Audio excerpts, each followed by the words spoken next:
Fiction হান্টের সমস্ত গল্প শুনতে এক্ষুনি সাবস্ক্রাইব করুন আমাদের ইউটিউব চ্যানেলে। বেল আইকনে ক্লিক করতে ভুলবেন না সমস্ত গল্পের আপডেট এবং নোটিফিকেশনস সবার আগে পাওয়ার জন্য। নমস্কার, আমি সায়ন্তন, আপনারা শুনছেন ফিকশন হান্ট। আজ ফিকশন হান্টে আপনারা শুনবেন লেখক শিবাঙ্গনের কলম থেকে একটি তারানাথ তান্ত্রিকের ফ্যান ফিকশন কাহিনী চন্দ্রদেবের দ্বন্দ্ব। আজকের গল্প পাঠে রয়েছে আর্য, গল্পের সূত্রধার আমি সায়ন্তন। শুনতে থাকুন ফিকশন হান্টের আজকের বিশেষ নিবেদন শিবাঙ্গনের কলমে চন্দ্রদেবের দ্বন্দ্ব।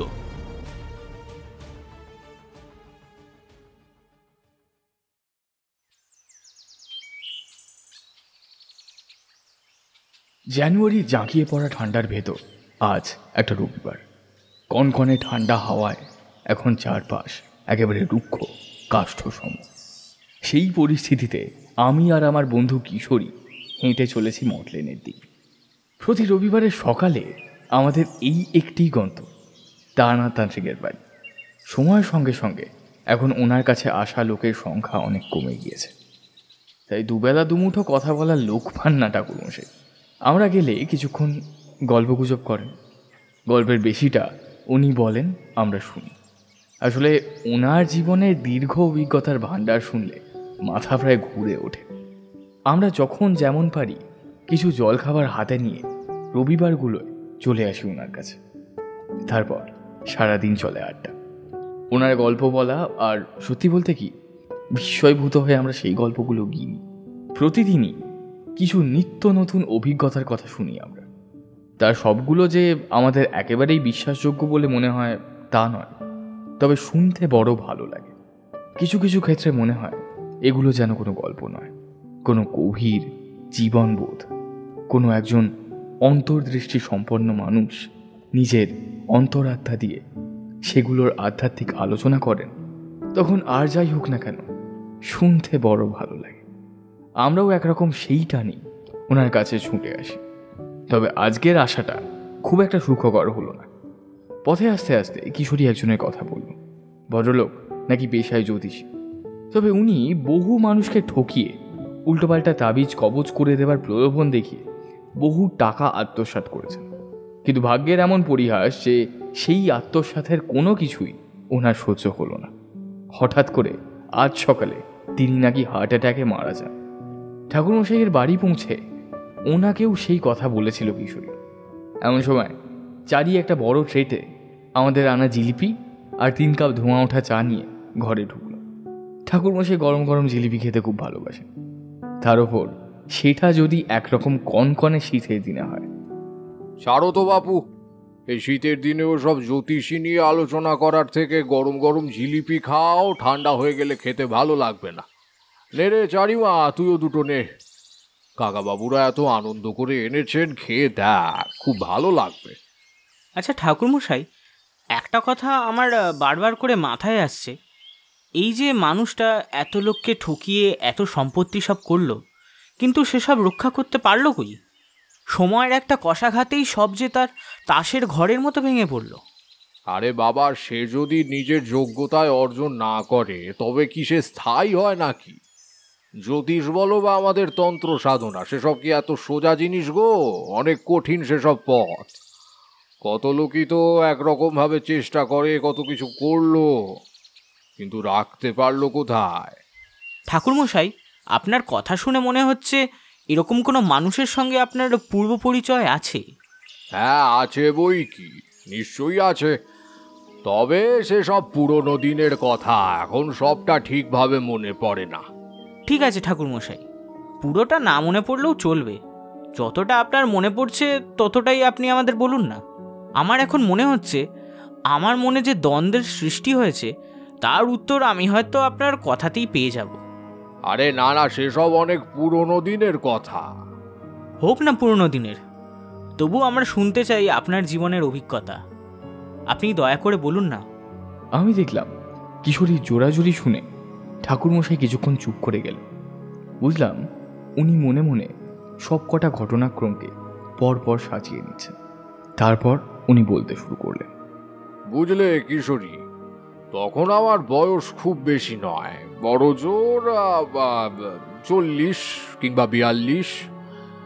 প্রথম দিকে কয়েকটা ব্যবসা করার চেষ্টায় বেশ কিছু জমানো টাকা নয় ছয় করেছি, কিন্তু কোনো ব্যবসাই সেভাবে জমেনি। টুকটাক যেটুকু এই তন্ত্র সাধনার বিদ্যে ততদিনে রপ্ত হয়েছে তাতে দু একটা হাত দেখা বা তাবিজ কবচের কাজও জুটে যায় সপ্তাহান্তে, কিন্তু তাতে সংসার চালানো বড় দায়।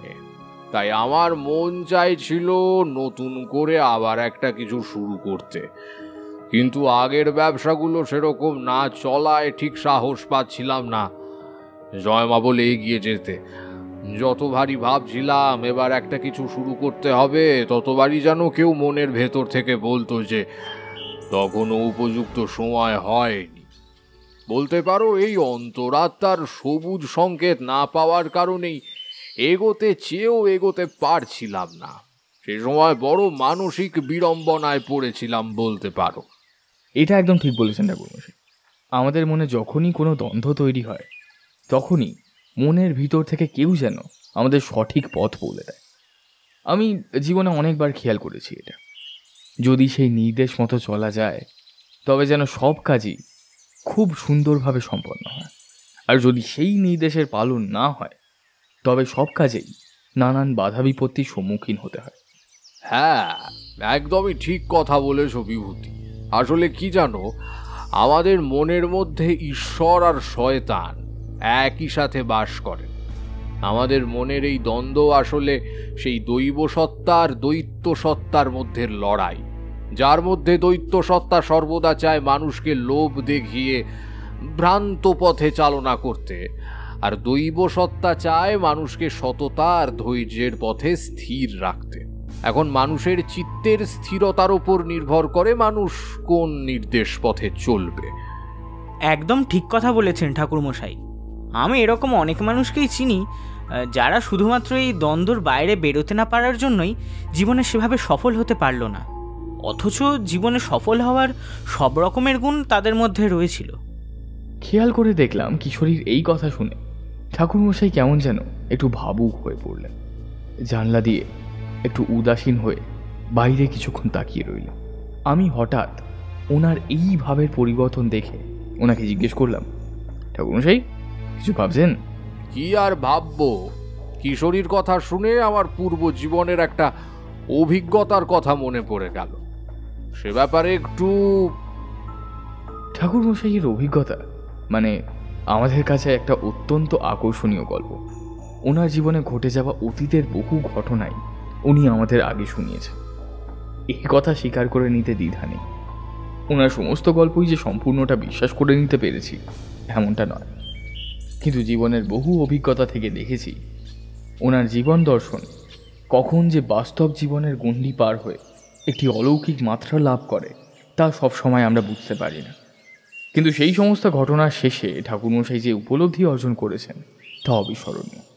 হয়তো আজ এই জীবনের শেষ লগ্নে পৌঁছে সেই সব অভিজ্ঞতাগুলোই আঁকড়ে ধরে উনি বেঁচে আছেন, আর সেই জন্যেই উনি আমাদের গল্প বলার ছলে সেই অভিজ্ঞতাগুলোকেই বারবার স্মৃতিরোমন্থন করেন। হতেও পারে ওনার হারিয়ে যাওয়া অতীতকে খুঁজে দেখার এটাই ওনার পদ্ধতি। যাই হোক, কিছুক্ষণ স্থির হয়ে থাকার পর ঠাকুরমশাই আবার বলতে শুরু করলেন, বুঝলে কিশোরী, এরকম একজন মানুষের সাথে অনেকদিন আগে আমার দেখা হয়েছিল। সেই মানুষটা আজীবন শুধুমাত্র সিদ্ধান্তহীনতায় ভুগেই কাটিয়ে দিয়েছে। ফলত ওনার নিজের অনেক প্রতিভা থাকলেও কোনোদিনই সেসব তার কোনো কাজে আসে। ভাগ্যের অমোঘ পরিহাসে আজীবন খুব সাধারণ জীবন যাপন করে যেতে হয়েছে ওনাকে। আপনি কার কথা বলছেন ঠাকুরমশাই? প্রতাপগড়ের ছোট জমিদার বাবু চন্দ্রদেব বর্মনের। প্রতাপগড় মানে সেই বর্ধমান থেকে যে গ্রামে যাওয়ার কথা আপনি বলেছিলেন সেখানে কি? আর কি হয়েছিল ওখানকার ছোট জমিদার বাবুর? কি হয়েছিল সেটা বলা বড় দুঃসাধ্য কাজ। তার থেকে বলো ওনার জীবনে কিছুই হয়নি, কিন্তু আমি ওনাকে যতদূর চিনতাম তাতে জমিদারি চালানোর বিচক্ষণতা, জ্ঞান, বিদ্যা, বুদ্ধি কোনোটাই ওনার ছিল না। অন্তত ওনার দাদা সূর্যদেব বর্মনের তুলনায় উনি ছিলেন অনেক সাধারণ। আর ওই যে বললাম, ভাগ্যের পরিহাস আর ওনার সিদ্ধান্তহীনতা সব কিছু মিলিয়ে কিছুই করে উঠতে পারেনি মানুষটা। আপনি ওনাকে চিনতেন কিভাবে?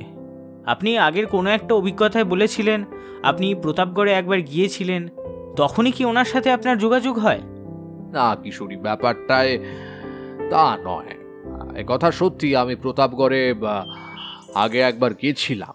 তখন শুধুমাত্র আমি ওনার নাম শুনেছিলাম মাত্র, কিন্তু ওনার সাথে চাক্ষুষ দেখা হয়নি। সেবার আমার সাথে যা কথা সবটাই হয়েছিল ওনার দাদা সূর্যদেব বর্মনের।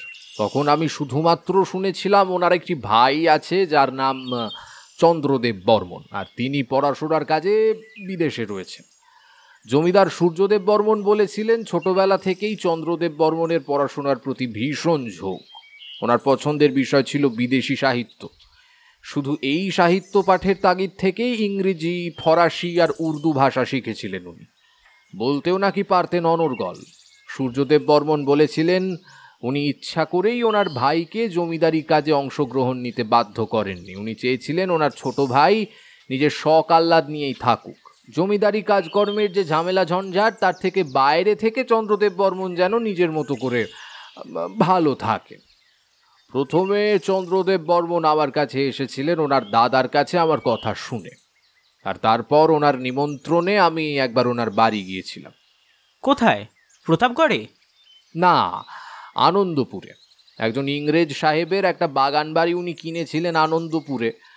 উনি আমাকে সেখানেই নিমন্ত্রণ জানিয়েছিলেন। ওনার সাথে সেটাই আমার দ্বিতীয় আর শেষবারের জন্য দেখা হয়েছিল। আমি প্রায় দিন তিনেক ওনার সাথে সেই আনন্দপুরের বাগান বাড়িতে ছিলাম। তখনই আমি ওনাকে খুব কাছ থেকে দেখার সুযোগ পেয়েছিলাম। ওনার সম্পর্কে আমার এই ধারণা সেই সময়ই হয়েছিল। ঠাকুরমশাই, বলুন না, আপনার সেই অভিজ্ঞতা কেমন? আপনি তো তার আগে ওনার দাদা মানে প্রতাপগড়ের জমিদার সূর্যদেব বর্মনকেও সচক্ষে দেখেছেন। তা ওনার মধ্যে কি পার্থক্য আপনার চোখে পড়েছিল? দেখো বিভূতি, যদি খুব সোজা কথায় বলি তাহলে বলতে হয় দুজন মানুষ ছিলেন সম্পূর্ণ ভিন্ন দৃষ্টিভঙ্গির। বৈজ্ঞানিক জ্ঞান যতটা সূর্যদেবের ছিল তার কানাকড়ি ওনার ভাইয়ের মধ্যে ছিল না। আর উল্টো দিকে চন্দ্রদেবের মধ্যে যে গুণ ছিল তার কণা ওনার দাদার মধ্যে ছিল না।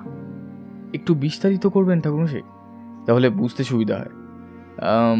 বৈদেশিক সাহিত্য পাঠের প্রতি আকুলতা আর তার থেকে বিদেশি ভাষা শেখার নেশা যে চন্দ্রদেব বর্মনের ছিল তা তো আপনি বললেন, কিন্তু সেটা দিয়ে তো আর জমিদারি চলবে না। দেখো বিভূতি, জমিদারির কাজ যে চন্দ্রদেবের কর্ম নয় সে কথা সকলেই বুঝত। আমি সে কথা বলিনি। আসলে চন্দ্রদেবের উদ্দেশ্য ছিল কিছু ভিন্ন। সে বিদেশি সাহিত্য পড়ার নেশাকে কাজে লাগাতো অন্যভাবে। সে বিভিন্ন দেশের সাহিত্য চর্চার আড়ালে সেই সব দেশের তন্ত্র সাধনার ওপর বই সংগ্রহ করত সকলের অলক্ষ্যে, আর সেখানে থেকে নানা অপদেবতার সাধনার পদ্ধতি রপ্ত করার চেষ্টা করত এই চন্দ্রদেব বর্মন। ওরে বাবা, সে তো সাংঘাতিক ব্যাপার। কিন্তু সেটা করে ওনার কি লাভ হবে? দেখো কিশোরী, লাভ লোকসান মানুষের জীবনে বড়ই আপেক্ষিক ব্যাপার। যে কোনো কাজ মানুষের জীবনে কি ধরনের ফলাফল তৈরি করে তার উপরে বিচার হয় লাভ বা লোকসানের হিসেব। কিন্তু মানুষ সব সময় লাভ লোকসানের হিসেব করে কাজ করে না। সেটা বোঝা যায় কাজ হয়ে যাওয়ার পর। আমরা এরকম অনেক কাজই করি শুধুমাত্রই করতে ইচ্ছে হয় বলে। এটা একরকম নেশা বলতে পারো। বুঝতে পেরেছি। কিন্তু নেশা তো আর সবসময় ভালো লাগবে না। কেন লাগবে না? নেশা ব্যাপারটাই তো এরকম।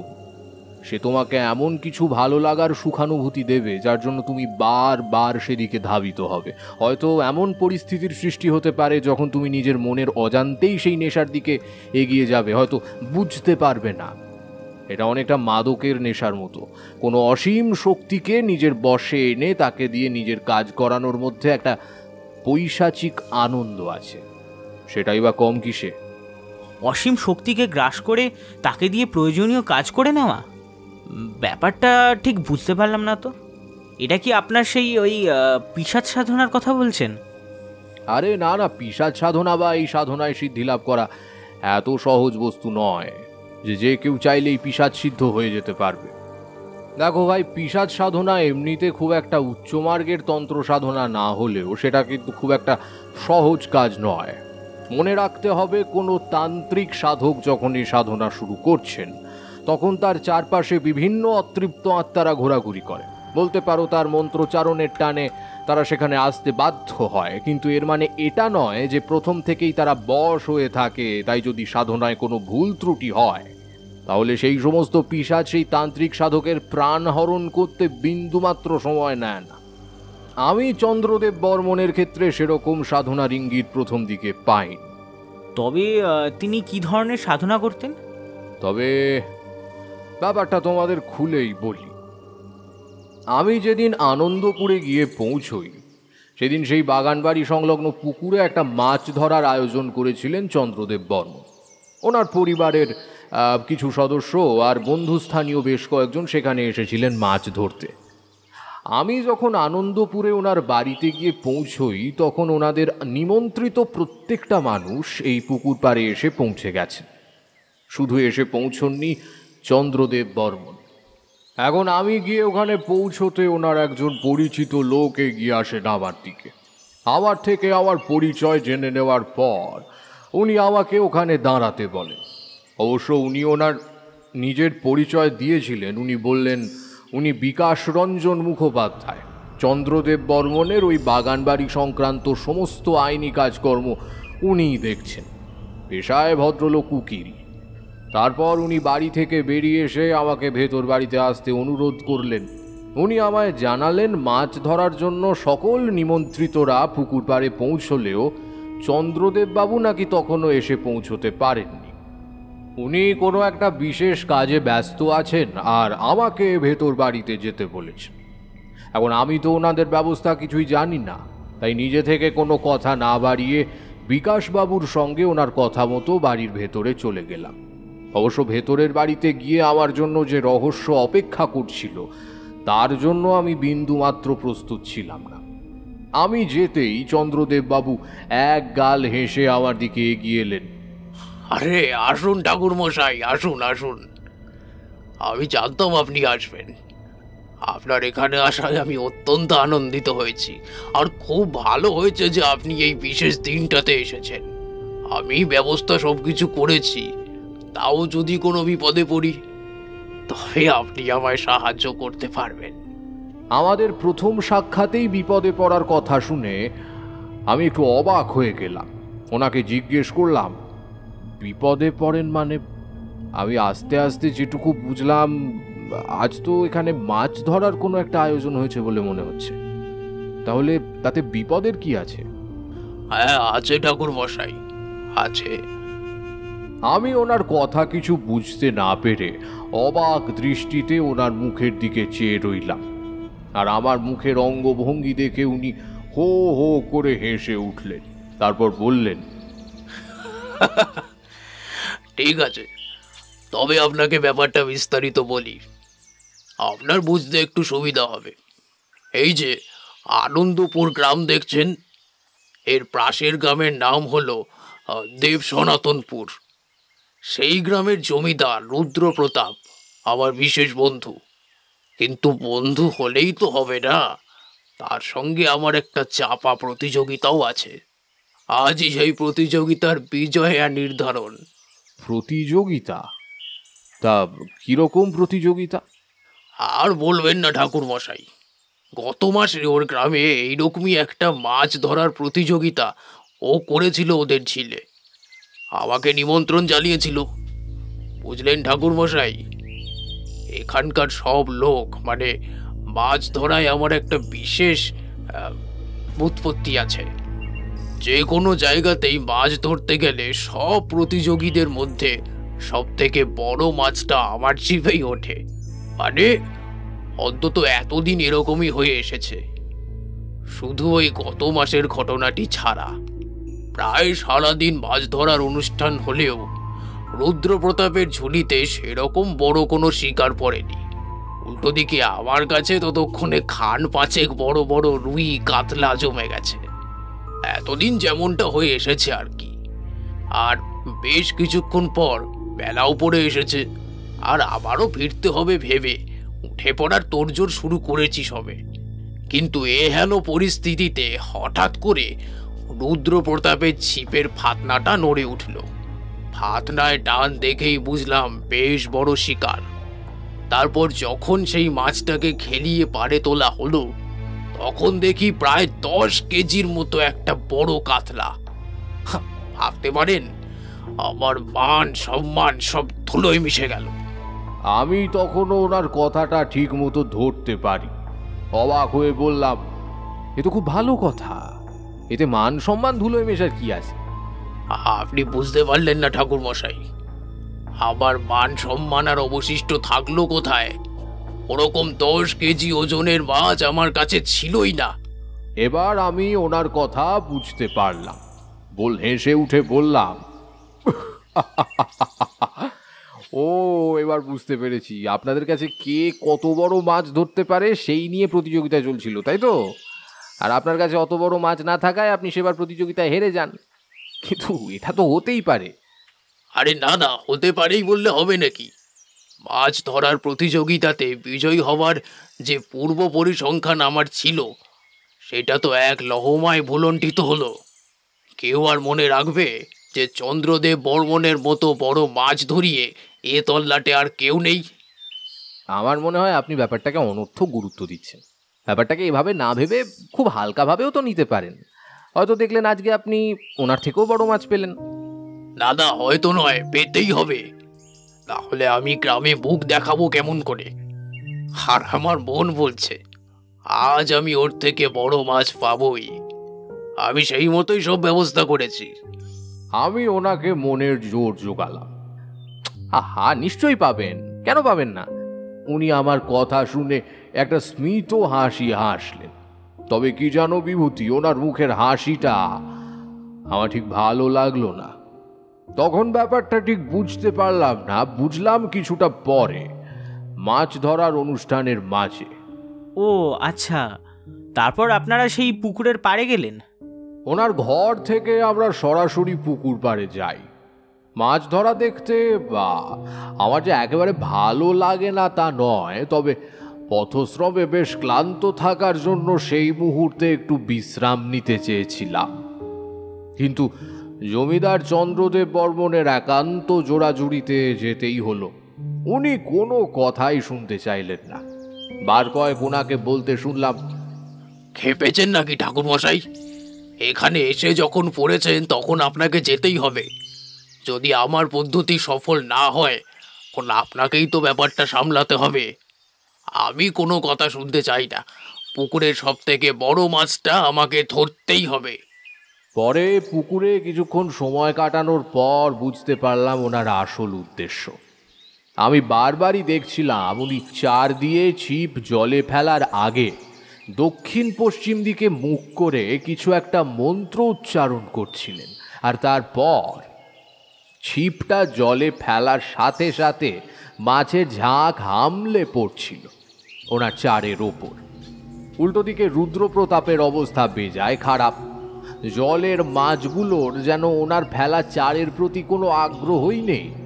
তবে একটা মজার ঘটনা হলো, চন্দ্রদেবের চার ঠোকরানোতে মাছের মেলা লেগে গেলেও ততক্ষণে 1-1.5 বেঘতের বড় বাটা বা চারাপোনা ছাড়া আর কিছু ওঠেনি, সাথে বড় জোর 2-1টা পুঁটি। এইভাবে ঘন্টা 3 কাটে, কিন্তু তাতে চন্দ্রদেব বা রুদ্রপ্রতাপ কারুরই মাছের সংগ্রহ কিছুই নেই প্রায়। কিন্তু সেই মুহূর্তে চন্দ্রদেব বর্মনের চোখ মুখ দেখে আমার একদম ভালো লাগছিল না। ওনার মুখ তখন থমথম করছে। সে তো হবেই, উনি নাকি বড় মাছ ধরার জন্য বিখ্যাত। সেখানে ওই বাটা পুঁটি মোড়লাতে কি আর ওনার মন ভরে? না না, ব্যাপারটা সেরম নয়। আসলে উনি অন্য কারণে হতাশ হয়ে পড়েছিলেন। উনি ওনার মাছ ধরার চারে একটা বিশেষ জিনিস মিশিয়েছিলেন যাতে বড় মাছ ওনার ছিপে ওঠে। কিন্তু সেই পুকুরে ওনার সেই পদ্ধতি কার্যকরী না হওয়ায় উনি বেশ চিন্তায় পড়ে যান। অবশ্য আমি ব্যাপারটা বুঝতে পারি বিকাশ রঞ্জনের কথায়। উনি একমাত্র চন্দ্রদেব বর্মনের এই পদ্ধতির কথা জানতেন। উনি চোখের ইশারায় আমাকে পুকুর পাড়ে ডাকলেন। আমি ওনার ইশারা মতো ওপরে উঠে গেলাম। বিকাশবাবু আমাকে পুরো ব্যাপারটা বললেন। উনি বললেন, দেখুন ঠাকুরমশাই, আপনি তো বুঝতেই পারছেন আমাদের সমূহ বিপদ। কর্তাবাবুর মাছের চারে যে সেরকম কোনো কাজ দিচ্ছে না। একটাও বড় মাছ এখনও ওনার ছিপে ওঠেনি। আজ সারাদিন যদি এভাবে কাটে তবে আমাদের আর রক্ষা নেই। আমি অবাক হয়ে গেলাম। ছিপে বড় মাছ উঠছে না, তার জন্য এত ভয়ের কি আছে? মাছ ধরা তো একটু নিছক বিনোদন মাত্র। এতে এরকম হার জিতের প্রতিযোগিতার কোনো মানেই হয় না। কিন্তু আমার কথা শুনে বিকাশবাবু খুব জোরে জোরে নিজের মাথা দুপাশে নাড়তে নাড়তে বললেন, আপনি কর্তাবাবুকে চেনেন না ঠাকুরমশাই। জীবনের সব কিছুকে উনি হার এবং জিত এই দুটি মাপকাঠিতেই বিচার করেন। আগের দিন মাছ ধরার প্রতিযোগিতার পর আজ রুদ্রপ্রতাপের থেকে ওনাকে এই প্রতিযোগিতা জিততেই হবে। ওনার থেকে বড় মাছ ধরে এটা ওনাকে প্রমাণ করতেই হবে যে উনি এই প্রতিযোগিতা জিতে গিয়েছেন। আর যদি সেটা না করতে পারেন তবে আমাদের নিস্তার নেই। উনি কোনোভাবেই ব্যর্থতা মেনে নিতে পারেন না। এরকম আবার হয় নাকি? সাফল্য এবং ব্যর্থতা তো জীবনের অঙ্গ। এমন কোনো মানুষ জীবনে হতে পারে কি যিনি জীবনে কখনো ব্যর্থ হননি বা ব্যর্থতাকে স্বীকার করে নিয়ে এগিয়ে যাননি? আপনি যা বলছেন শুনে তো মনে হচ্ছে এক ধরনের নিছক পাগলামি। আমার কথা শুনে বিকাশ রঞ্জন রীতিমতো ভয় পেয়ে গেলেন। তা ওনার চোখ মুখ দেখে বুঝতে পারছিলাম। উনি এদিক ওদিক তাকিয়ে দেখে নিজের মুখে আঙুল চাপা দিয়ে আমাকে চুপ করতে বললেন, যাতে কোনোভাবেই চন্দ্রদেব বর্মন আমার কথা শুনতে না পান। তাই আমিও আর কিছু বলতে চাইলাম না। আমি ভাবলাম 2-1 দিনের জন্য অতিথি হয়ে এসেছি, শুধু শুধু এনাদের বিতর্কে জড়িয়ে লাভ নেই। কিন্তু বিকাশবাবু এর পর যা বললেন তা শুনে আমি একেবারে থ হয়ে গেলাম। খুব চাপা গলায় উনি বললেন, সে আপনি একদম ঠিকই বলেছেন ঠাকুরমশাই। পাগলামি না তো কি, এ তো এক ধরনের পাগলামি।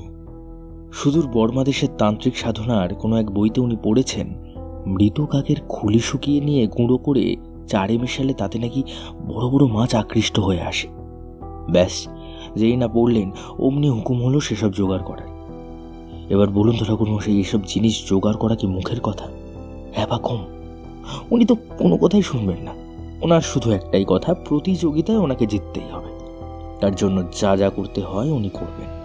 আর ওনার ফরমায়েশ পূরণ করতে করতে আমাদের প্রাণ ওষ্ঠাগত। আমি ততক্ষণে বিকাশবাবুর কথা শুনে একেবারে স্তম্ভিত হয়ে গেছি। সামান্য মাছ ধরার প্রতিযোগিতা জেতার জন্য কেউ যে এইভাবে অম্বুজাক্ষ তন্ত্রের প্রয়োগ করতে পারে, বিশ্বাস করো আমার সে ধারণা ছিল না। আর সে কথা বলতেই বিকাশবাবু যেন হাতে চাঁদ পেলেন। আপনি জানেন ঠাকুরমশাই সেই তন্ত্রের কথা? হ্যাঁ জানি, মানে এসব অত্যন্ত নিম্নতন্ত্র। খুব ছোট ছোট পার্থিব কিছু সুখ ভোগের জন্য এই তন্ত্রের প্রয়োগ করা হয়, তার বেশি কিছু নয়। এই তন্ত্রের প্রয়োগে এর থেকে বেশি কিছু অপার্থিব দ্রব্য লাভ করা যায় না। আরে ছাড়ুন তো এসব ঠাকুরমশাই, পার্থিব অপার্থিব ব্যাপার স্যাপার। কথায় বলে না, আপনি বাঁচলে বাপের নাম। আপনি যখন এই অম্বুজাক্ষ তন্ত্র জানেন তখন আপনি দয়া করে কিছু একটা করুন। সত্যি কথা বলতে কি, আমি আপনার কাছে হাত জোড় করে মিনতি করছি। না হলে আপনি জানেন না কর্তাবাবু আমার কি করবেন। না না, এভাবে বলবেন না। দেখুন, আমি প্রথম থেকে ব্যাপারটা লক্ষ্য করলেও এতক্ষণে আপনার কথা শুনে নিশ্চিত হতে পারলাম। তাই বলছি, চন্দ্রদেববাবু কিন্তু এই পদ্ধতির ভুল প্রয়োগ করছেন। আমি কি ওনাকে শুধরে দেবো? ওরে বাবা, তা করবেন না ঠাকুরমশাই। উনি কোনো কাজে ভুল করেছেন জানতে পারলে ভয়ঙ্কর রেগে যাবেন, তখন আর রক্ষে থাকবে না। তার থেকে ভালো এক কাজ করুন, উনি যখন পরের বার চার জলে দেবেন তখন আপনি আপনার মতো কিছু একটা ব্যবস্থা করুন। সাপও মরবে কিন্তু লাঠিও ভাঙবে না। আচ্ছা ঠাকুরমশাই, এরকম করা যাবে তো? আমি কিছুক্ষণ বিকাশবাবুর মুখের দিকে তাকিয়ে রইলাম। ওনার অসহায়তার ভাষাটা আমি পড়তে পারছিলাম। তাই ওনাকে আর কিছু না বলে আমি নেমে এলাম আবার ঘাটের কাছে। আমাদের ওপরে কথা বলতে খুব সম্ভবত চন্দ্রদেব দেখেছিলেন। তাই আমরা নেমে আসতে উনি বিকাশবাবুর দিকে চোখের ইশারায় কিছু জিজ্ঞেস করলেন। বিকাশবাবু তার কি উত্তর দিলেন আমি দেখতে পাইনি, তার কারণ বিকাশবাবু আমার পেছনে ছিলেন। তবে ওনার উত্তর পেয়ে চন্দ্রদেবের মুখটায় যেন একটা আশ্বস্তির ভাব ফুটে উঠল।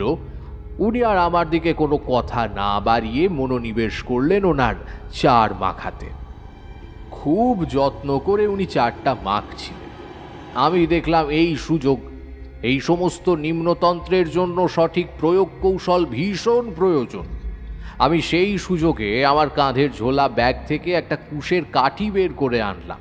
তার একদিকের মুখটা আমার বাম হাতের কনিষ্ঠ আঙুলে ধরে অন্য হাতের তর্জনী দিয়ে চাপ দিয়ে সেটা বেঁকিয়ে একটা ফাঁসের মতো তৈরি করলাম। তারপর চন্দ্রদেব বাবুর হাতে মেখে রাখা চারটা সেই ফাঁসের মধ্যে দিয়ে গলিয়ে 3 বার সেই পুকুরের জলপুরুষের নাম জপ করে আবার ফিরিয়ে দিলাম চন্দ্রদেব বাবুর হাতে, দিয়ে বললাম, নিন এবার এটা দিয়ে একটা টোপ তৈরি করুন দেখি চন্দ্রদেব বাবু, দেখুন তো বড় মাছ আসে কিনা। আমি খেয়াল করলাম ওনার হাতে টোপটা দেওয়ার সাথে সাথে দক্ষিণ দিক থেকে একটা হালকা হাওয়া বইতে শুরু হয়েছে। আমি বুঝলাম সেটা ইঙ্গিত আমার অনুরোধ ওই পুকুরের জলপুরুষের কাছে পৌঁছেছে। সেই হাওয়ায় পুকুরের মাঝে 2-1টা ছোট ছোট ঘূর্ণির মতো তৈরি হলো। আমি চন্দ্রদেব বাবুকে আঙুল দিয়ে নির্দেশ করলাম, ওই যে ঘূর্ণিটা, ওই ঘূর্ণিটা লক্ষ্য করে টোপটা ফেলুন ফেলুন ফেলুন। আর আমার কথা শুনে চন্দ্রদেব বাবু তাই করলেন। আমি আর চোখে দেখলাম একটু দূরে রুদ্রপ্রতাপ ততক্ষণে একটা বেশ বড় সড়ো কাতলা ধরেছে, আর সেটাই যে চন্দ্রদেবের মাথা ব্যথার এত বড় কারণ তা বুঝতে পারলাম।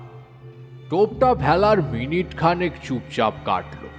ফাতনাটা একেবারে স্তব্ধ জলের উপরে ভেসে রয়েছে সোজাসুজি, কিন্তু ঠিক তার পর মুহূর্তেই একটা বড় সড়ো ঝাঁকুনি খেলে গেল সেই ফাতনায়।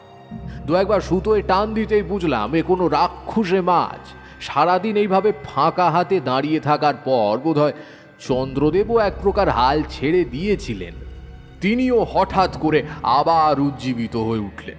প্রায় আধ ঘন্টা সময় সেই মাছকে জলে খেলিয়ে ক্লান্ত করে যখন পাড়ে তোলা হলো, তখন সবার চক্ষু চড়ক গাছ। প্রায় আধমনি একটা কালবোস। ওই পুকুরের জলপুরুষ আমার নিবেদন স্বীকার করেছে। সত্যি বলতে কি, এই পুকুরে যে এত বড় মাছ আছে তা আমি কেন চন্দ্রদেব বর্মন নিজেও জানতেন না। আমি এসে থেকে সেই প্রথমবার ওনার চোখে একটা বিস্ময় মেশানো মুগ্ধতা দেখলাম। তবে সব থেকে পুলকিত ছিলেন বিকাশ রঞ্জন। উনি ততক্ষণে বুঝতে পেরেছিলেন এ যাত্রা তিনি উদ্ধার পেয়েছেন। ওনার মুখে হাসি থেকে সেটা পরিষ্কার বোঝা যাচ্ছিল। ওদিকে রুদ্রপ্রতাপ আর তার সাঙ্গপাঙ্গরাও অবাক চোখে সেই মাছটাকে দেখছে। রুদ্রপ্রতাপ ততক্ষণে বুঝতে পেরেছেন আজকের এই প্রতিযোগিতা চন্দ্রদেব বর্মন জিতে গেছে। ওখানে উপস্থিত সকলে চন্দ্রদেব বর্মনের নামে তখন জয়ধ্বনি করছে। ওনার মুখ দেখে বুঝলাম উনি নিজেও ঠিক এটাই চেয়েছিলেন। সমস্ত যুদ্ধে শেষ পর্যন্ত জিতে যাওয়ার অভ্যেস উনি কোনোভাবেই ছাড়তে চাননি।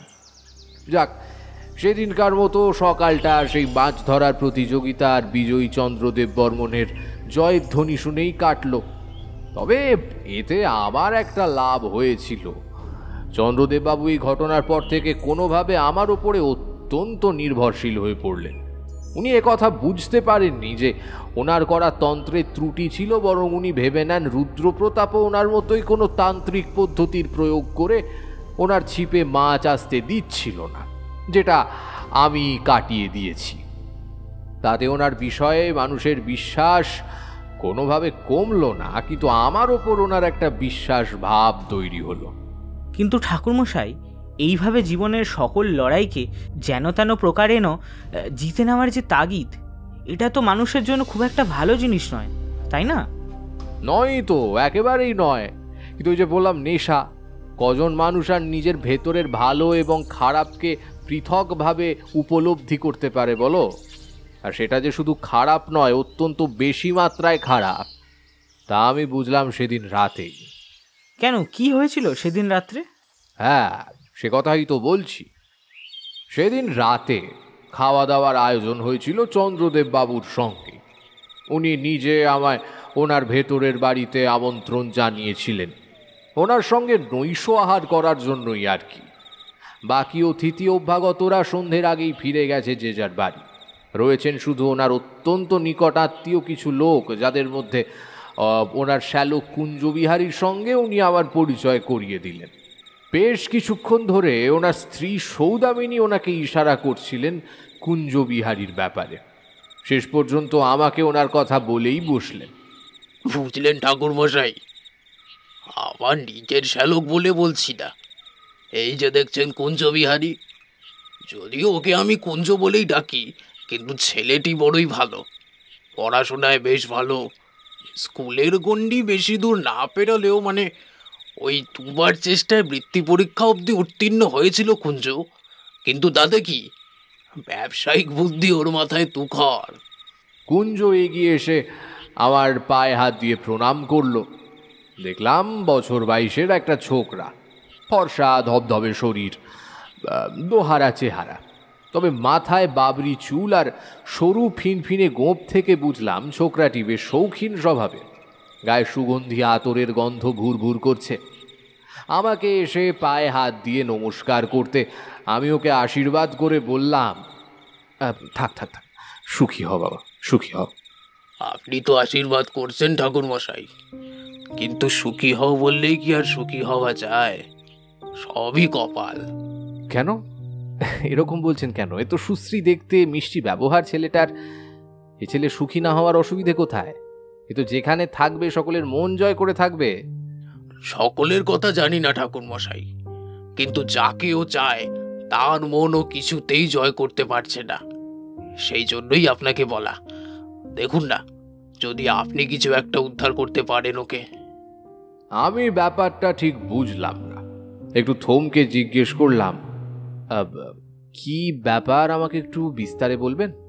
হ্যাঁ গো, ঠাকুর মশাই যখন নিজে থেকে জানতে চাইছেন তখন একবার বলোই না কেন। হতেও তো পারে উনি কুঞ্জের সমস্যার একটি সমাধান সূত্র বাতলে দিলেন।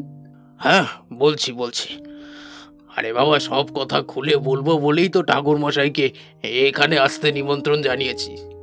তো বুঝলেন ঠাকুর মশাই, আমাদের কুঞ্জর একটা মেয়েকে মনে ধরেছে।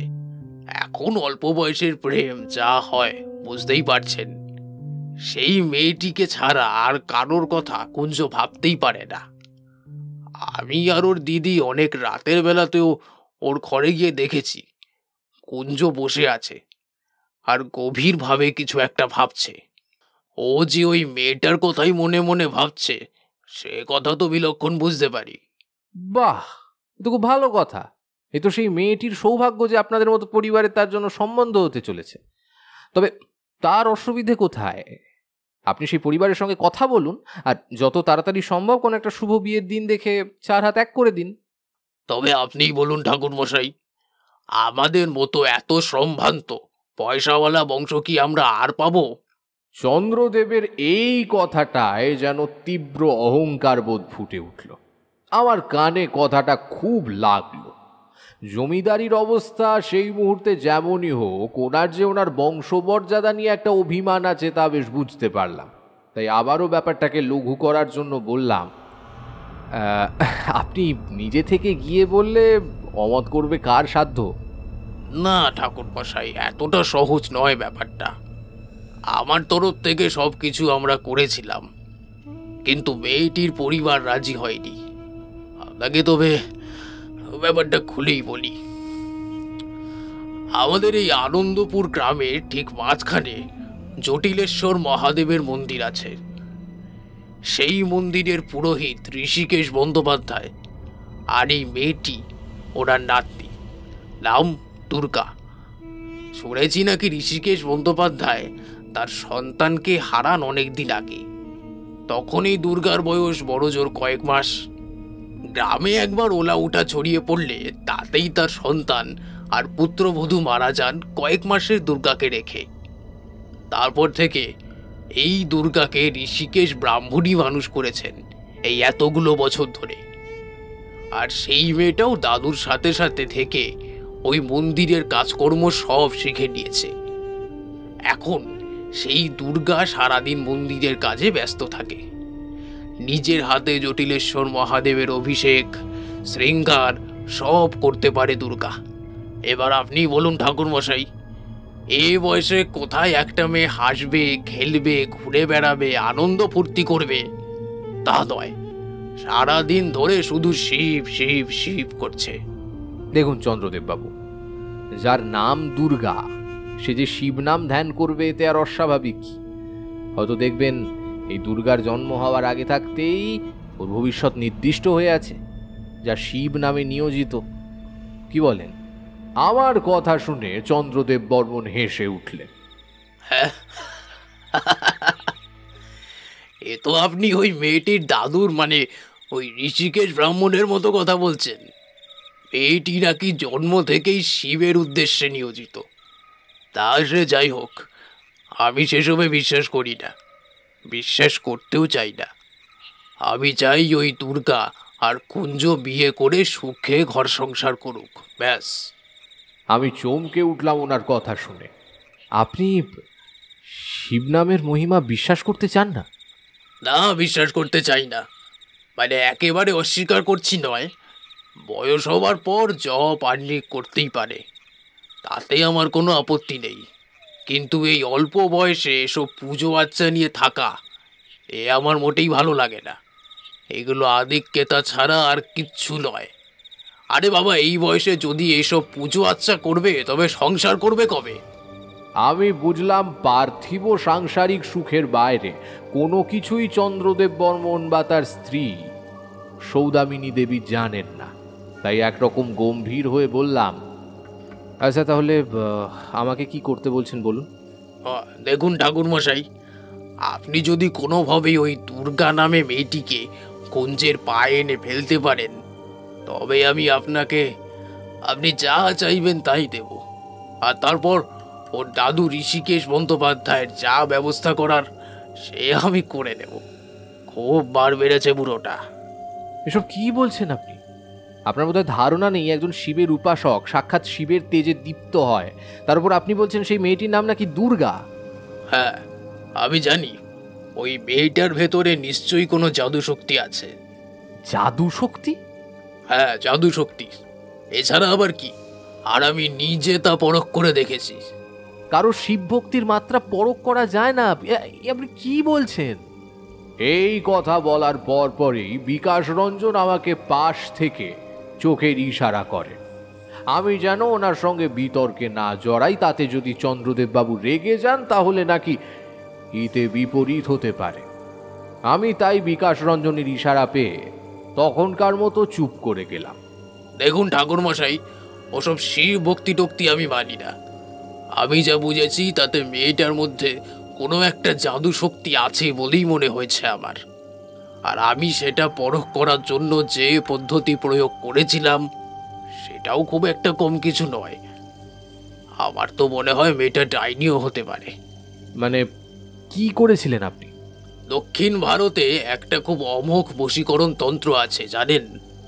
আসলে আমি অনেক দেশি ও বিদেশি সাহিত্যের বই পড়েছি তন্ত্রের উপর, সেখান থেকেই এইসব শেখা বলতে পারেন। ওনার অহংকার আর বিদ্যা জাহির করার তাগিদের দৌড় কত দূর তা আমি সকালে মাছ ধরবার প্রতিযোগিতায় দেখেছি। তাই আর এ ব্যাপারে কথা না বাড়িয়ে একবার আর চোখে বিকাশ রঞ্জনের দিকে তাকালাম। দেখি লোকটা ভয়ে কাঁচুমাচু মুখ করে আমার দিকে তাকিয়ে আছে। শুধু একটা কথা বলার জন্য আমি যেন চন্দ্রদেব বাবুর মিথ্যে অভিমান ভেঙে না দিই। খুব হাসি পেল ওনার অসহায়তা দেখে। বুঝলাম এইভাবে ভয় পেয়ে মনিবকে তোষামত করে চলাটাই ওনার প্রকৃতি। তাই ওনার দিকে আর না তাকিয়ে আমি শুনতে লাগলাম চন্দ্রদেব বর্মনের কথা। আগে হ্যাঁ, সে কথাই বলছিলাম। দক্ষিণ ভারতের একটি বশীকরণ তন্ত্রে নিজের প্রেয়সীকে নিজের মোহজালে আবিষ্ট করার একটা পদ্ধতি আছে। শোনা যায় দক্ষিণ ভারতীয় রাক্ষস রমণীদের ক্ষেত্রে এই পদ্ধতির প্রয়োগ করতেন দেবতারা তাদের ভোগের জন্য। লোকমুখে এর নাম পিন্দানাতন্ত্র। আমি শিউরে উঠলাম চন্দ্রদেবের জ্ঞানের অগভীরতা দেখে। ভদ্রলোক মূর্খের মতো বলছেন এই তন্ত্র নাকি রাক্ষস রমণীদের বশ করার জন্য আবিষ্কার করা হয়েছিল। এ কথা সম্পূর্ণ মিথ্যে। বুঝলাম চন্দ্রদেবের শুধুমাত্র পুঁথি পড়ার অভ্যেসটুকুই আছে, বিন্দুমাত্র উপলব্ধি বোধ নেই। ওনাকে জিজ্ঞেস করলাম, তো কি করলেন আপনি? দুর্গার উপরে আপনার সেই বশীকরণ তন্ত্রের প্রয়োগ করলেন? আজ্ঞে হ্যাঁ, করেছিলাম। কারণ আমি চেয়েছিলাম ওর দাদু ঋষিকেশ ব্রাহ্মণ আমার প্রস্তাব প্রত্যাখ্যান করে যে অপরাধ করেছেন তার সমুচিত উত্তর দিতে। কিন্তু মেয়েটি কোনো এক জাদু বলে সেই তন্ত্রের প্রভাবকে প্রশমিত করে দিল। তাহলেই বলুন, আমি বলবো না যে মেয়েটির ভেতরে কোনো জাদু ক্ষমতা আছে? শুনুন চন্দ্রদেব বাবু, আপনি এই তন্ত্রের প্রয়োগ কতটা নিপুণভাবে করতে পেরেছেন আমি জানি না, তবে আপনাকে আমি বলি, এই তন্ত্রের প্রয়োগ কোনো গৃহী বা ভক্তের ওপরে নিষিদ্ধ।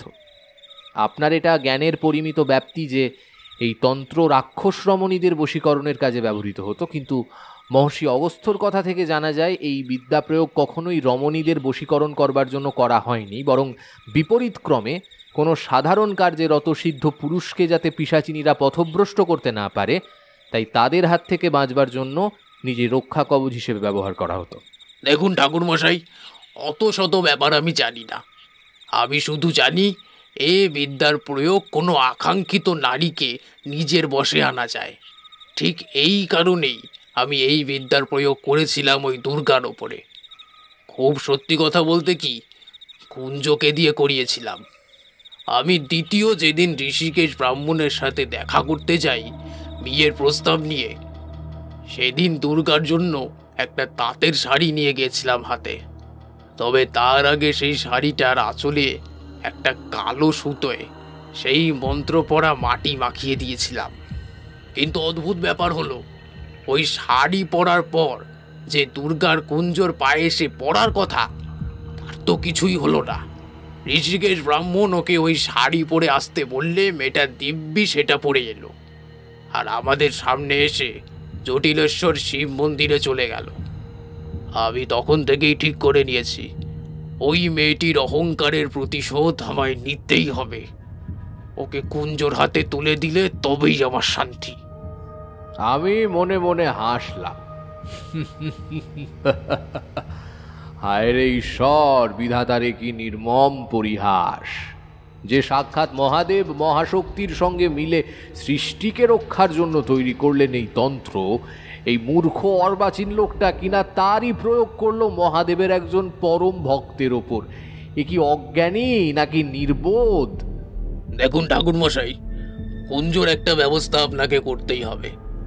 বেচারি এই ছেলেটা এই বয়সে এরকম একা একা ঘুরে বেড়াবে, ওর এই কষ্ট আমি যে চোখে দেখতে পারছি না। এতক্ষণে আমার একটা ব্যাপার পরিষ্কার হলো যে আমাকে এখানে কেন ডেকে আনা হয়েছে। দাদা সূর্যদেব বর্মনের থেকে আমার ব্যাপারে শুনেই চন্দ্রদেব বর্মন এই সিদ্ধান্ত নিয়েছেন।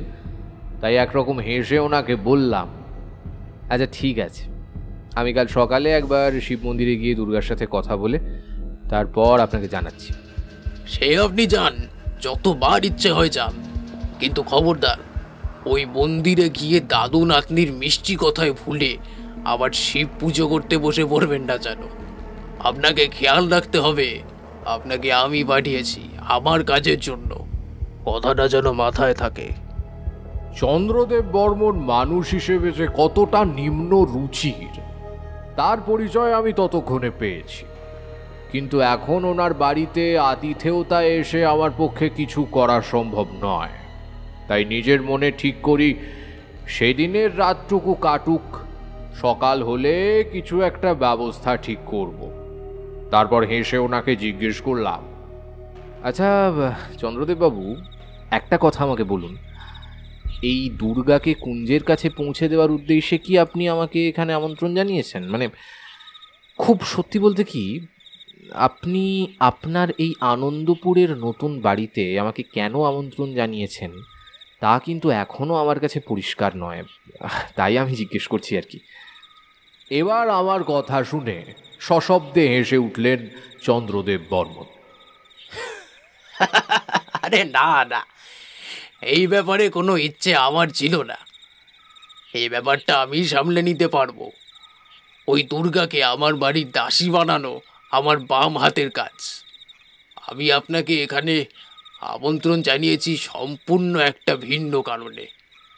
বলতে পারেন সেটাই আপনাকে এখানে ডাকার মূল এবং একমাত্র কারণ। কিন্তু পুকুর পাড়ে যা খেল দেখালেন মশাই, তাতে তো আপনার ওপর একটা অদ্ভুত নির্ভরশীলতা বোধ করছি। আমার এখন মনে হচ্ছে আমাকে আমার সমস্যা থেকে একমাত্র আপনিই উদ্ধার করতে পারেন, আর কেউ পারবে না। সেটা আমার সৌভাগ্য। তবে বলুন, আপনি আমাকে কেন ডেকেছেন? দেখুন, অনির্দিষ্ট সময়ের জন্য তো আমি এখানে থাকতে পারবো না, আমার কিছু টুকটাক কাজ আছে। আপনি বরং বলুন কেন ডেকেছেন। আরে ছাড়ুন তো, আমি আপনার কাজকর্ম কিরকম চলছে তা সবই জানি। আমাকে আর এসব শোনাতে হবে না। এসেছেন যখন এখানে কটা দিন আনন্দ করে থাকুন, ভালো মন্দ খান, তারপর না হয় আমি ঠিক করব আপনার ফেরার কথা। ততক্ষণে চন্দ্রদেবের চারিত্রিক বৈশিষ্ট্য আমি ভালোই বুঝতে পেরেছি, তাই এবার আর নতুন করে রাগ হলো না, বরং একটু বিরক্তি হলো। তাই ওনাকে সংশোধন করে দিতে বললাম, দেখুন, আমার কাজকর্ম যেমনই চলুক আমি সেটা সম্মানের সাথেই করি, তাই আমার যজমানদের কিছু কথা আমার দেওয়া আছে, যার খেলাপ আমি করতে পারবো না। আমার কথা শুনে দেখলাম চন্দ্রদেব মুখ বেঁকিয়ে হাসলেন, তারপর বেশ চাপা গলায় বললেন, শুনুন ঠাকুর মশাই, আপনার ওই হাত দেখার ব্যবসার অবস্থা আমি জানি, এও জানি যে সেটা খুব একটা ভালো চলছে না। তাই আমি আপনাকে বলছি, আপনি আমাকে আমার কাজে সাহায্য করুন, আর যদি সেটা আপনি করেন আর আমি সফল হই, তবে আপনি যত টাকা চাইবেন আমি আপনাকে তত টাকা দেব, যাতে বাকি জীবনটা আপনার পায়ের ওপর পা তুলে বসে থেকে কেটে যায়। ওনার কথার বাচনভঙ্গি থেকে আমার মনে সন্দেহ হলো। মনে হচ্ছে ভদ্রলোক আবার কোথাও একটা কিছু অসৎ কাজ করতে চলেছে, তাই তাকে প্রথমেই নিরস্ত্র না করে মানসিক আশ্বাসের ভঙ্গিমায় বললাম, আরে আগে কি কাজ করতে হবে সেটা তো বলুন, তারপর না হয় ভেবে দেখছি। দেখুন ঠাকুর মশাই, আমি এই যে বাড়িটা কিনেছি এর একটা অতীত ইতিহাস আছে। আগে সেটা আপনাকে বলি, তারপর আপনাকে আসল কথাটা বলা যাবে। এই বাড়ি আসলে ইংরেজ লাট বাহাদুর ওই মিস্টার সিলভেস্টার লং এর ছিল। সাহেব এখানে রিটায়ারমেন্টের পর সব বিক্রি করে পাটা করে দিয়ে ওনার দেশে স্কটল্যান্ডে ফিরে যাবেন বলে ঠিক করেন। অবশ্য ততদিন কোনো সমস্যা না হলেও আসল সমস্যার সূত্রপাত হয় তারপরই। 3 জন লোক এই বাড়ি কেনার জন্য আগ্রহী ছিলেন। বুঝতেই পারছেন, লাট বাহাদুর সাহেব বলে কথা, তার তোষামতকারী তো থাকবেই। আর দাদা, আপনি দয়া করে সেই তালিকায় আমাকে ফেলবেন না। এ বাড়ি কেনার জন্য আমি নিলামে আসিনি। আমি চেয়েছিলাম এই বাড়ির চৌহদ্দির বাইরে 3 বিঘা ফাঁকা জমি, যাতে একটা গবাদি পশুর ফার্ম বাড়ি করতে পারি। এখানে এই বসত বাড়ি কেনার মূল দাবিদার ছিলেন 3 জন। বিখ্যাত ব্যবসায়ী রামতনু সরকার, বালুরঘাটের ময়নাডাঙ্গা এস্টেটের মালিক মানকিশোরী তালুকদার, আর বিখ্যাত আইনজীবী অ্যাডভোকেট মিস্টার সান্যাল। প্রথমে নিলামের দল ভালোই উঠেছিল। বসত বাড়ি বিক্রি হলে তারপর পাশের ফাঁকা জমি নিলামে উঠবে ঠিক হয়েছিল। আমি সেই আশা নিয়েই বসেছিলাম। তবে হঠাৎই লাট বাহাদুর ঘোষণা করলেন এই জমি তিনি বাইরের কাউকে বিক্রি করবেন না। আর আমি হাতের কাছে থাকতে আমাকে উনি বললেন বাড়িটা নেওয়ার জন্য। কিন্তু আমি তো বসত বাড়ি কিনবো ভেবে আসিনি। হাতে সেই মুহূর্তে তত টাকাও ছিল না। সর্বসাকল্যে আমার কাছে তখন ওই 100-5 টাকা হবে, আর কুড়িয়ে বাড়িয়ে হয়তো আরো গোটা 40। তো লাট বাহাদুর সাহেব ওই 500 টাকাতেই বাড়ি আর জমি আমার নামে করে দিলেন, যেখানে নিলামে ওনার বাড়ির দাম উঠেছিল প্রায় 20,000 টাকা। ওনার এই রকম কাজ দেখে সবাই তো হতবাক হয়ে গেলেও উনি কাউকে কোনো জবাবদিহি করলেন না নিলাম ভেস্তে দেওয়ার জন্য। এমনিতে অন্য লোক হতাশ হলেও উনি যেহেতু লাট বাহাদুর মানুষ, তাই কেউ কিছু বলল না। কিন্তু তারা যে কেউ ব্যাপারটা মন থেকে মেনে নিতে পারেনি সেটা বুঝতে পারছিলাম। যাই হোক, গোটা ব্যাপারটা আমাকেও বেশ ভাবিয়ে তুলেছিল। তবে শেষে সেদিন বিকালে চায়ের আসরে উনি আমাকে আসল কথাটা বললেন। উনি বললেন, এই যে বাগান বাড়িটা উনি তৈরি করেছিলেন, এর আগে এখানে ওই ঋষিকেশ ব্রাহ্মণদের আদি বাড়ি ছিল। ওনাদের একরকম উৎখাত করেই লাট বাহাদুর এইখানে একটা বাড়ি বানিয়েছিলেন, কারণ এই জায়গাটা ওনার বড়ই মনে ধরেছিল। আর তাছাড়া ইংরেজ পুলিশ আর তোষামত প্রিয় জমিদার ওনাকে সাহায্য করায় ঋষিকেশ ব্রাহ্মণদের পরিবার আর কিছু করতে পারেনি। সবাই ওনারা ওনাদের আদি বাড়ি ছেড়ে একটা খড়ের চালের ঘর তৈরি করে সেখানে যান, জটিলেশ্বর শিব মন্দিরের পাশে। টানা এতটা বলে চন্দ্রদেব একটু থামল।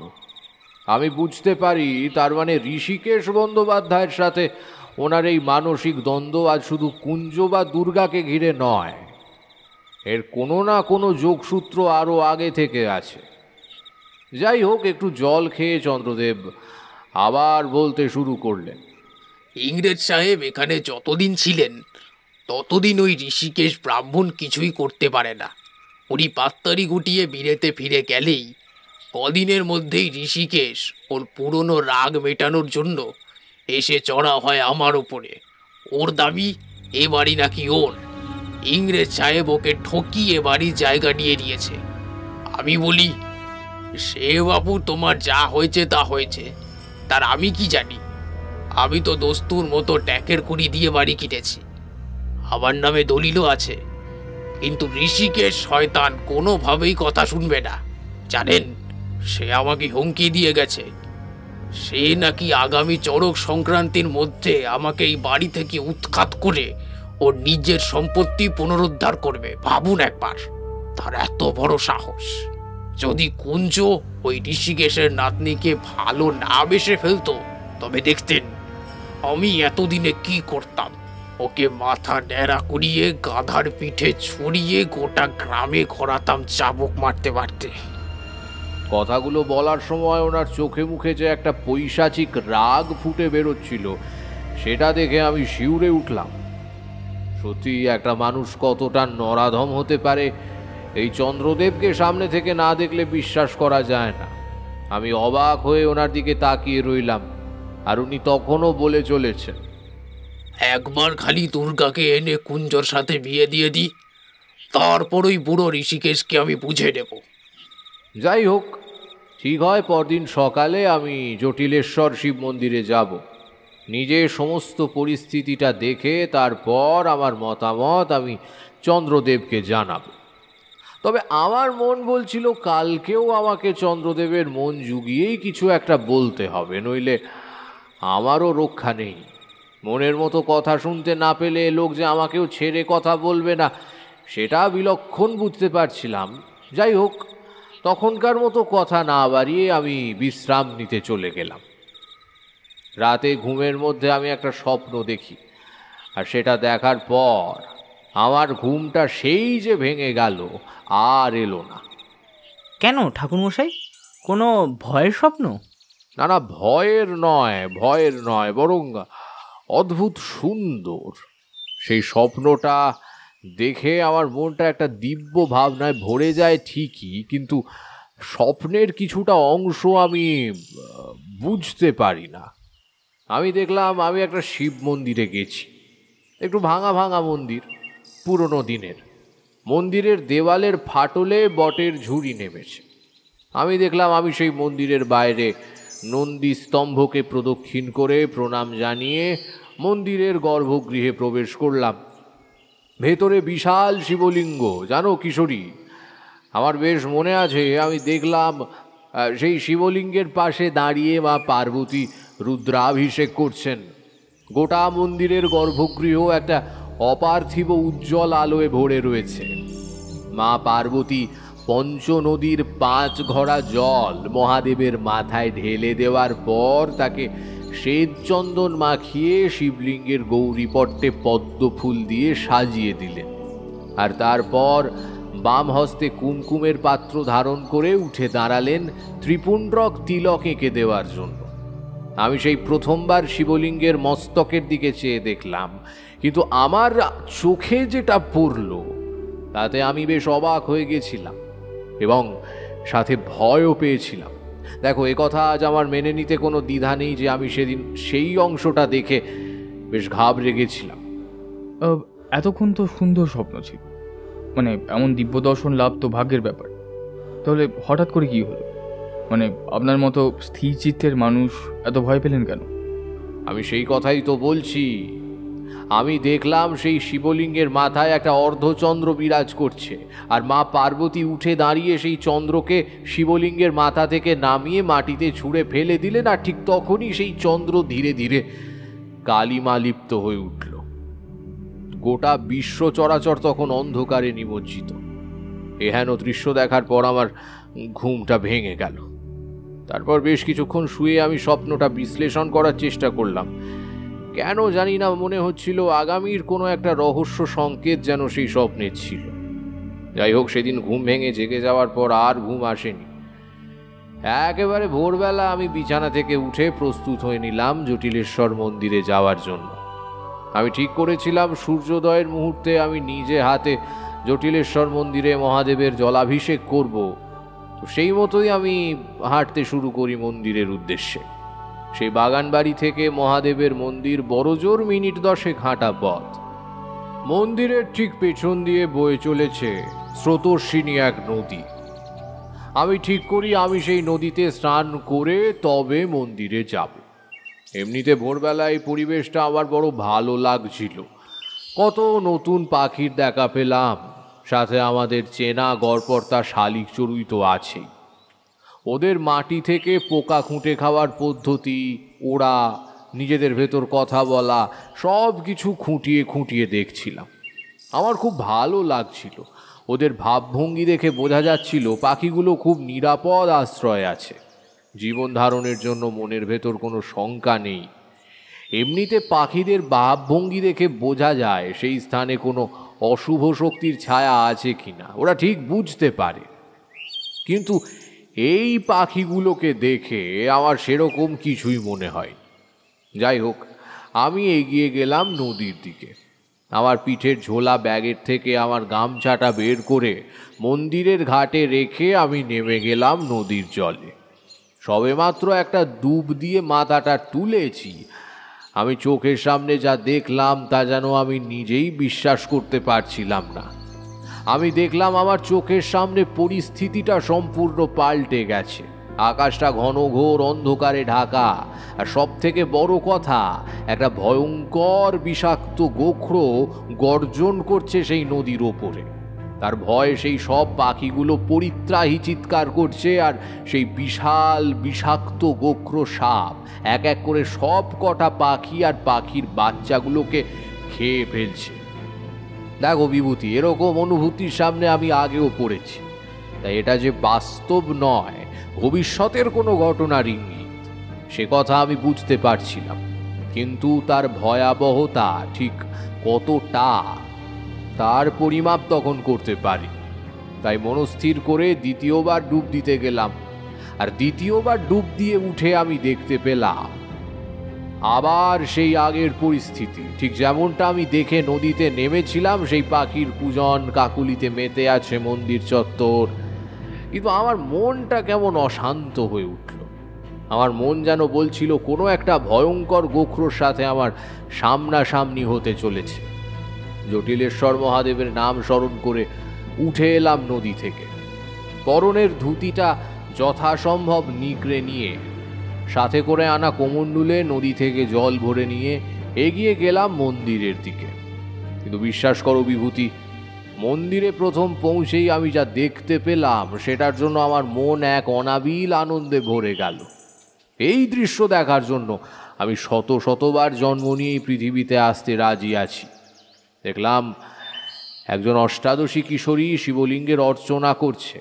কিশোরী শিবলিঙ্গের জলাভিষেক করার পর হাতে শ্বেতচন্দনের বাটি নিয়ে সে শিবলিঙ্গে পরম যত্ন সহকারে রুদ্রতিলক এঁকে দিচ্ছে। আমার মন ভরে গেল। ঠিক এই মন্দির, এই শিবলিঙ্গ আমি গতকাল রাত্রে স্বপ্নে দেখেছি। যেখানে মা পার্বতী নিজে শিবলিঙ্গে চন্দন অর্চনা করছিলেন। এই অষ্টাদশী কিশোরী যে কে তা বুঝে নিতে আমার কোনো অসুবিধে হয় না।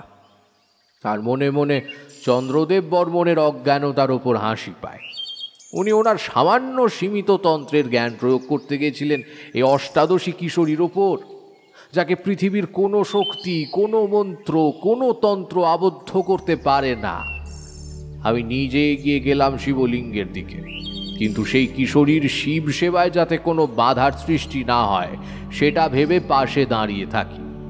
মন্দিরের গর্ভগৃহে তখন সেই উজ্জ্বল অপার্থিব আলোর ছটা যেমন আমি দেখেছিলাম। আমি মাটিতে নতজানু হয়ে শিবলিঙ্গে প্রণাম করলাম। এ বাবা, আপনি কি করছেন? আমি আপনার থেকে বয়সে অনেক ছোট, আপনি আমাকে প্রণাম করছেন কেন? বয়স? হ্যাঁ, তা ঠিক, বয়সে আপনি আমার থেকে ছোট বটে, কিন্তু আপনার এই বয়স, সে কি আমাদের বোধগম্য? সাক্ষাৎ মহাকালের নিয়ন্ত্রণকারিণী কি কখনো কালের গ্রাসে পড়েন মা? আমার কথা শুনে সেই মেয়েটি মাথা নেড়ে প্রতিবাদ করে উঠল। এ বাবা, এসব আপনি কি বলছেন? আমি তো কিছুই বুঝতে পারছি না। কি হয়েছে রে দুর্গা মা, কি বলছিস তুই? আর তান্ত্রিক ঠাকুর, আপনি ওর কথায় কিছু মনে করবেন না, অমনি পাকা পাকা কথা সব সময় বলে।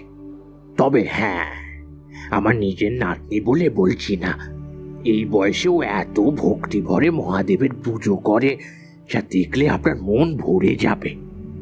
আমি সেই সময় ঋষিকেশ ব্রাহ্মণকে আমার দেখা গতকাল রাতের স্বপ্ন আর আজ সকালে মন্দিরে এসে দুর্গাকে মহাদেবের চন্দন অর্চনা করতে দেখার কথা বললাম। উনি মন্ত্রমুগ্ধের মতো আমার কথা শুনলেন। আমি ওনার চোখ দেখে বুঝতে পারছিলাম ওনার মনের ভেতর কি ভয়ঙ্কর ঝড় বয়ে যাচ্ছে। আমার কথা শুনে ওনার দু চোখে আনন্দাশ্রু গড়িয়ে পড়ছে গাল বেয়ে।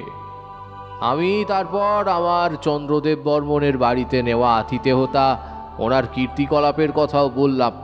দেখলাম চন্দ্রদেব বাবুর নাম শুনে ঋষিকেশ ব্রাহ্মণের মুখটা একরকম বিরক্তিভাবে ভরে গেল। জানেন তান্ত্রিক ঠাকুর, এই লোকটা কত বড় ঠগ, জালিয়াত। শুধু তাই নয়, লোকটা এদিক ওদিক বইপত্র পড়ে কিছু নিম্ন তন্ত্রবিদ্যা রপ্ত করেছে। ওই বাগান বাড়ি তো ওনার পাওয়ার কথাই ছিল না। ইংরেজ লাট বাহাদুর সাহেবকে ওনার তন্ত্র বলে বশীকরণ করে একরকম জলের দলে ওই বাগান বাড়ি কিনেছে। অথচ তার আগে আরো কত বেশি টাকা দাম উঠেছিল নিলামে জানেন? এই বাগান বাড়ি আগে ছিল আমাদের বাড়ি, আমাদের সেখান থেকে জোর করে ঘাট ধাক্কা দিয়ে বার করে দেওয়া হয়েছিল। আমি বারবার করে ওনাকে অনুরোধ করেছি, এই বাড়ি আমার চাই না, কিন্তু আমাদের পারিবারিক বস্তুটা আমাদের দিয়ে দিতে, কিন্তু উনি কিছুতেই সেটা দিতে রাজি হননি। পারিবারিক বস্তু মানে? পারিবারিক বস্তু মানে, আপনাকে তবে ব্যাপারটা খুলেই বলি।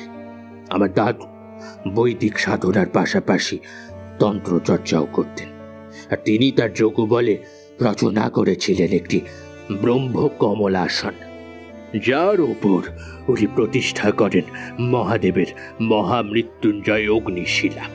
পরম জাগ্রত সেই শিলা তা আজও রয়ে গেছে আমাদের বাড়ির এক গুপ্ত প্রকোষ্ঠে।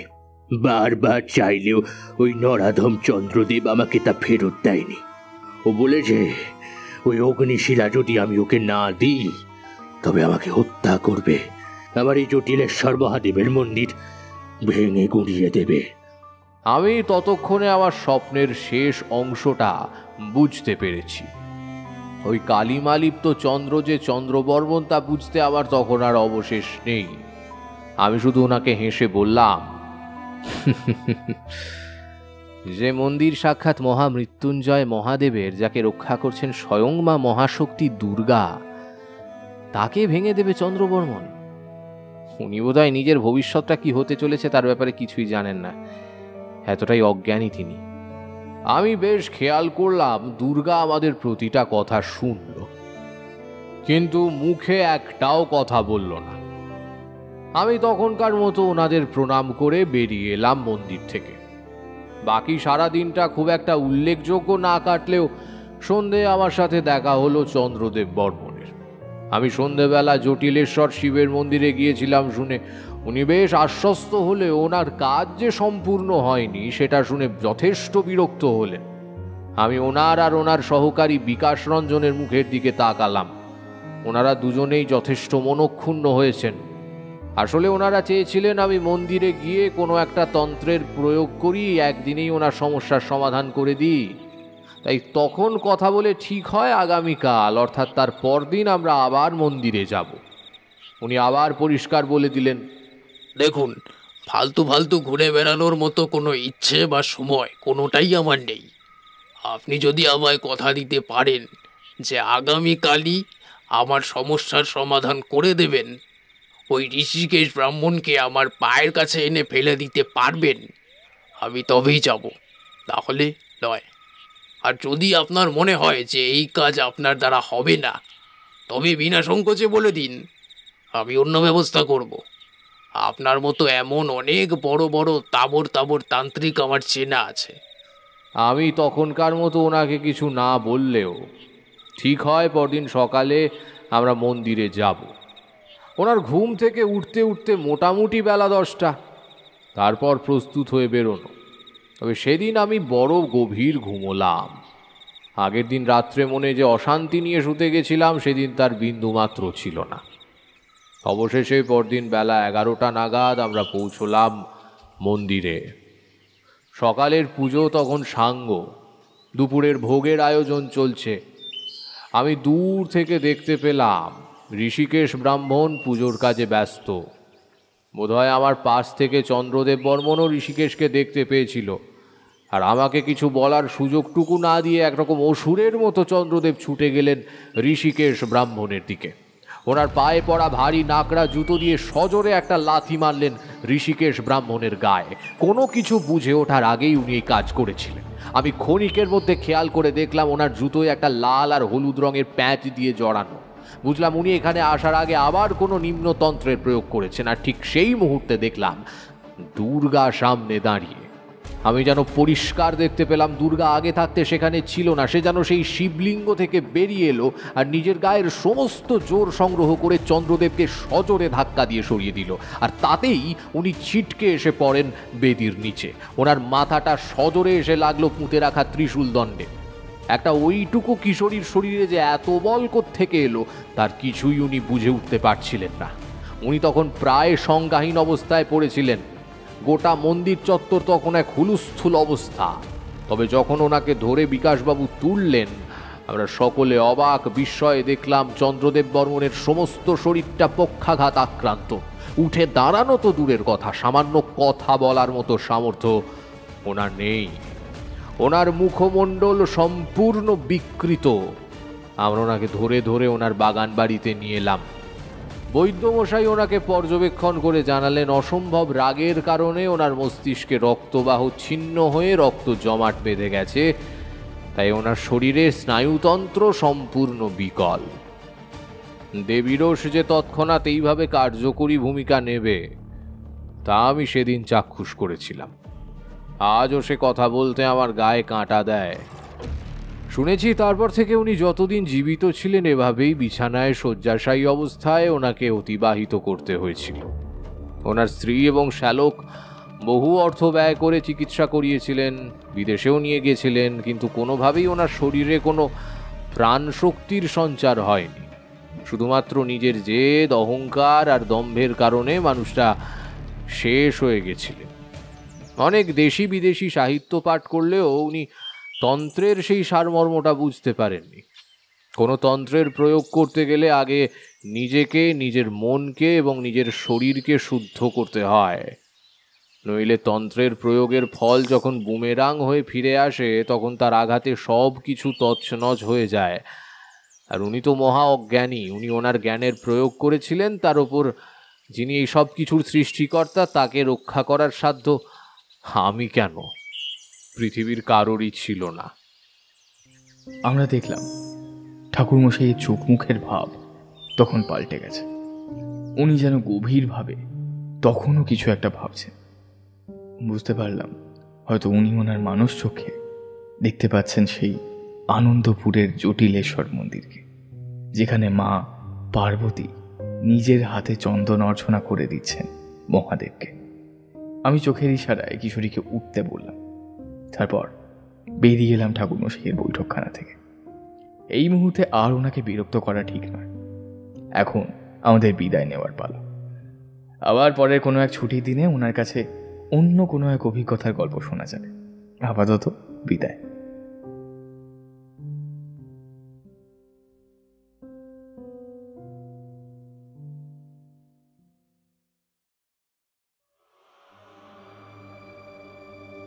এতক্ষণ আপনারা শুনছিলেন চন্দ্রদেবের দ্বন্দ্ব, রচনা শিবাঙ্গন। আজকের গল্প পাঠ তথা বিভূতির ভূমিকায় ছিল আর্য, তারানাথ তান্ত্রিকের ভূমিকায় এবং গল্পের সূত্রধারে ছিলাম আমি সায়ন্তন। অন্যান্য চরিত্রে আমার সাথে ছিল শঙ্খ, নীল, প্রভাকর, তৃষা। এই গল্পের নাট্যরূপ নির্মাণে ছিল দিশানি, শব্দ সংযোজন, আবহ সঙ্গীত ও স্পেশাল এফেক্টসে ছিল রণজয়, গল্পের প্রচ্ছদ নির্মাণে ছিল পিক্সেলেট থেকে আকাশ। কেমন লাগলো আজকের গল্পটা? যদি এই গল্পটা আপনাদের ভালো লেগে থাকে অবশ্যই ভিডিওটিকে একটি লাইক করে দেবেন, চ্যানেলটা সাবস্ক্রাইব করে পাশে থাকবেন, বেল আইকনে ক্লিক করতে ভুলবেন না সমস্ত গল্পের আপডেট এবং নোটিফিকেশনস সবার আগে পাওয়ার জন্য। আগামী পর্বে ফিকশন হান্টে আবার আপনাদের সাথে দেখা হবে আরও একটি নতুন নিবেদন নিয়ে। সবাই সুস্থ থাকবেন, ভালো থাকবেন আর শুনতে থাকবেন ফিকশন হান্ট। দেখা হচ্ছে আগামী পর্বে। শুভরাত্রি, নমস্কার।